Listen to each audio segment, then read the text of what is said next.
को भी भारत और बांग्लादेश के बीच सबसे रोमांचक अंतिम गेंद तक खेला गया सांस रोक देने वाला पहला टी20 मुकाबला पसंद आया हो तो वीडियो को लाइक जरूर कीजिएगा। आज के इस वीडियो को लाइक टारगेट केवल 100 लाइक्स का है, तो दोस्तों इस वीडियो को दिल से एक लाइक करना बिल्कुल ना भूलें। दोस्तों आज भारत और बांग्लादेश के बीच 3 मैचों की टी20 सीरीज का पहला और सबसे इंपॉर्टेंट मुकाबला खेला गया और इस मैच में तो रोमांच की सारी हदें पार हो गई। अंतिम गेंद तक ये बता पाना नामुमकिन था कि कौन सी टीम बाजी मारेगी। जहां बांग्लादेश के 246 रनों के जवाब में भारत के विध्वंसक बल्लेबाजों कप्तान सूर्य से लेकर यशस्वी जायसवाल और रिंकू सिंह का तूफान देखने को मिला, तो ऐसे में आज हम आपको इस वीडियो में बताएंगे भारत और बांग्लादेश के पहले टी20 का रोंगटे खड़े कर देने वाला पूरा हाईलाइट, जिसमें कौन बाजी मार पाया, अंतिम ओवर में कितने रनों की जरूरत थी, क्या रिंकू और सूर्य मिलकर टीम इंडिया को जीत दिला पाए। इन सब सवालों के जवाब इस वीडियो में आपको मिलेंगे, तो ऐसे में आप इस वीडियो को अंत तक जरूर देखिएगा। लेकिन इससे पहले अगर आप भी टीम इंडिया के बहुत बड़े फैन हैं तो आप इस वीडियो को एक लाइक जरूर कीजिएगा। दोस्तों जैसा कि आप सभी तो जानते हैं कि इंडिया और श्रीलंका दौरे की समाप्ति के बाद इंडिया बांग्लादेश के बीच तीनों मैचों की टी20 सीरीज का शुभारंभ हो चुका है, जिसका पहला मुकाबला आज मुंबई के ऐतिहासिक वानखेड़े क्रिकेट स्टेडियम पर शुरू हुआ। यहाँ बांग्लादेश के कप्तान नजमुल हुसैन संतो ने टॉस जीतकर पहले बल्लेबाजी करने का फैसला चुना और यहाँ जब बांग्लादेश की टीम बल्लेबाजी करने के लिए उतरी तो हमेशा की तरह उनके लिए पारी की शुरुआत लिटन दास के साथ तंजीद हसन की खतरनाक जोड़ी मैदान में आई। जहां दोनों बल्लेबाजों से उम्मीदें तो यही लग रही थी कि पहले विकेट के लिए बड़ी साझेदारी देखने के लिए मिले, लेकिन दोस्तों यहां पर तंजीद हसन के रूप में पहला बड़ा झटका बांग्लादेश की टीम को जसप्रीत बुमराह ने दिया। जहां अब पहला बड़ा झटका लग जाने के बाद फिर बल्लेबाजी करने के लिए उतरे खुद कप्तान नजमुल हुसैन संतो। जहां लिटन दास और संतो मिलकर साझेदारी को आगे बढ़ा पाते, उससे पहले लिटन को 7वें ओवर की दूसरी गेंद पर रियान पराग ने बोल्ड कर दिया और यहां लिटन 20 रन बनाकर ही आउट हुए। अब ये 2 बड़े झटके लग जाने के बाद बांग्लादेश की टीम पूरी तरह से लड़खड़ा चुकी थी। ऐसा लग रहा था कि आज के मुकाबले में बांग्लादेश की टीम ज्यादा से ज्यादा भारत के आगे 120 या 100 रन ही बना पाएगी। अब यहां संतो और शाकिब अल हसन पर पूरा दारोमदार था अपनी टीम के लिए ज्यादा से ज्यादा रन बनाने का, लेकिन दोस्तों भारतीय गेंदबाजों को कहां पता था कि ये दोनों बल्लेबाज मिलकर आज अपनी टीम की किस्मत चमकाने वाले हैं। जी हां दोस्तों, हुआ ये कि संतो ने ताबड़तोड़ बल्लेबाजी अपनी जैसी जारी रखी, उसी तरह का ढंग शाकिब ने भी दिखाया। जहां दोनों बल्लेबाजों ने मात्र 37 गेंदों में ही 72 रन की साझेदारी कर डाली थी। इस दौरान विकेट चटकाना काफी अहम हो चुका था। तभी कप्तान सूर्य ने फैसला किया कि वो गेंदबाजी पर अपने सबसे भरोसेमंद खिलाड़ी जसप्रीत बुमराह को लेकर आएंगे और 14वें ओवर की तीसरी गेंद पर बुमराह ने शाकिब के रूप में तीसरा बड़ा झटका बांग्लादेश की टीम को दिया, जो कि 43 रन बनाकर आउट हुए। और उनके आउट हो जाने के बाद फिर बल्लेबाजी के लिए उतरे महमदुल्लाह। वो कप्तान संतो के साथ मिलकर साझेदारी को आगे बढ़ाते हैं और अपनी टीम के स्कोर को 150 रन के पार ये दोनों बल्लेबाज लेकर पहुंचे।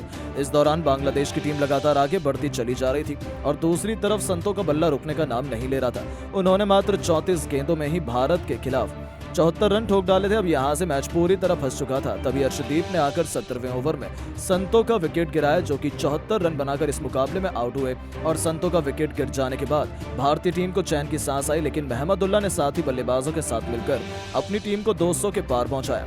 इस दौरान महमदुल्लाह ने जहां 53 रन बनाए और बांग्लादेश की टीम 20 ओवर में 6 विकेट के नुकसान पर भारत के खिलाफ 245 रन बनाने में कामयाब रही। और इस दौरान भारत के लिए सबसे ज्यादा 4 विकेट जसप्रीत बुमराह के नाम रहे, तो वहीं एक विकेट अर्शदीप सिंह और रियान पराग के नाम रहा।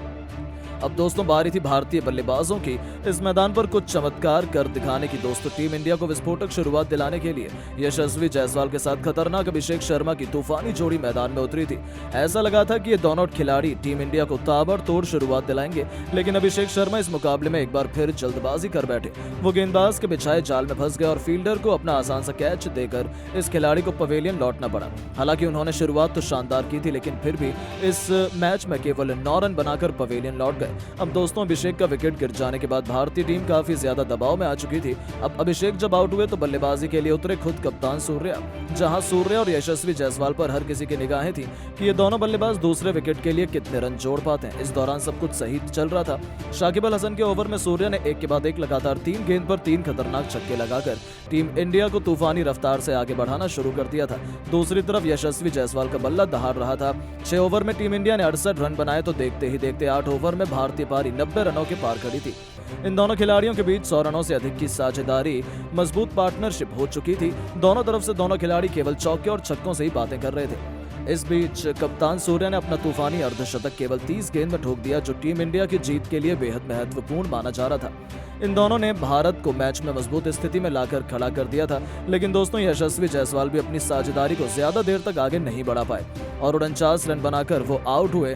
अब पूरी जिम्मेदारी भारत के दो सबसे खतरनाक टी20 बल्लेबाज रिंकू सिंह और सूर्य कुमार यादव के मजबूत कंधों पर आ चुकी थी मैच जिताने की, क्योंकि इनके अलावा कोई और बल्लेबाज भारतीय टीम को जिताने का दम रखता नहीं था। अब दोस्तों यहाँ टी20 के शूरवीर रिंकू सिंह ने भी आते ही अपने विस्फोटक अंदाज में एक तरफ से बांग्लादेशी गेंदबाजों की बेरहमी से कुटाई करनी शुरू कर दी। दोनों मिलकर साझेदारी को आगे बढ़ाते हुए अंतिम ओवर तक ले जाते हैं, जहां सबसे खास बात तो ये थी कि सूर्य कुमार यादव आज कमाल की लेमन नजर आ रहे थे। उन्हें रोक पाना आज किसी भी गेंदबाज के बस की बात नहीं हो पा रही थी। यहाँ तक कि रिंकू भी दूसरी तरफ खड़े खड़े केवल उनकी खूबसूरत बैटिंग का आनंद उठा रहे थे। उन्होंने सबसे पहले तो मात्र 30 गेंदों में अपना अर्धशतक पूरा किया और अर्धशतक जड़ने के बाद वो अपने शतक की ओर आगे बढ़ चले। इस दौरान अंतिम ओवर तक जब मैच पहुंचा तो भारत को मुकाबले में जीतने के लिए 6 गेंदों में 21 रन की दरकार थी। अब स्ट्राइक पर रिंकू सिंह थे, बांग्लादेश की तरफ से अंतिम ओवर लेकर आए थे मुस्तफिजुर रहमान। अब यहाँ पहली गेंद मुस्तफिजुर ने यॉर्कर लेंथ पर डाली, जो कि रिंकू से पूरी तरह से मिस हो गई और कोई रन नहीं मिला। अगली गेंद पर रिंकू ने 2 रन भागे और फिर यहां से भारतीय टीम को 4 गेंदों में 19 रन की दरकार थी। रिंकू अभी भी स्ट्राइक पर मौजूद थे और दोस्तों रिंकू शॉट लगाने की कोशिश तो बहुत कर रहे थे, लेकिन उनके बल्ले पर गेंद टच नहीं हो रही थी, जिसके चलते यहां बांग्लादेश की टीम पूरी तरह से फुल फॉर्म में थी कि वहीं इस मुकाबले को जीतेंगे। लेकिन दोस्तों जैसे तैसे करके तीसरी गेंद को लेग साइड की तरफ खेलकर रिंकू ने 1 रन भाग लिया और अब स्ट्राइक पर आ गए हमारे सबसे बेस्ट अभी तक के फिनिशर, खुद कप्तान सूर्या। जहां सूर्या को 3 गेंदों पर 3 तूफानी छक्के लगाने थे और तभी भारत की टीम मुकाबला जीत पाती, क्योंकि 3 गेंदों पर 18 रन भारत को चाहिए थे। चौथी गेंद पर सूर्या ने सामने की तरफ छक्का जड़ दिया। अब 5वीं गेंद पर डीप कवर्स के ऊपर से एक और आसमानी छक्का जड़कर सूर्या ने भारतीय टीम को जीत की दहलीज पर पहुंचा दिया। अब एक गेंद शेष मात्र बची हुई थी और मैच जीतने के लिए 6 रन चाहिए थे।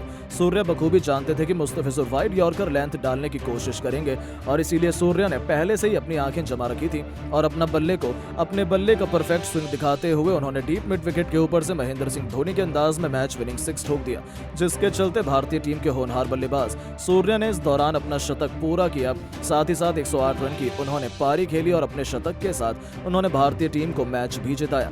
बाकी इस मुकाबले में रिंकू के बल्ले से 48 रन निकले। हालांकि दोस्तों हम आपको बता दें कि भारत और बांग्लादेश के बीच खेला गया ये पहले टी20 से ठीक पहले अभ्यास सत्र का मुकाबला था, जिसमें भारतीय टीम की जीत हुई। अब बाकी आप सभी की क्या राय है भारतीय टीम की ऐसी बल्लेबाजी और गेंदबाजी को देख लेने के बाद, और आप टीम इंडिया को 10 में से कितने नंबर देना चाहेंगे? अपनी राय नीचे कमेंट बॉक्स में जरूर बताएं और ऐसी शानदार खबरों के लिए चैनल को सब्सक्राइब जरूर करें। धन्यवाद।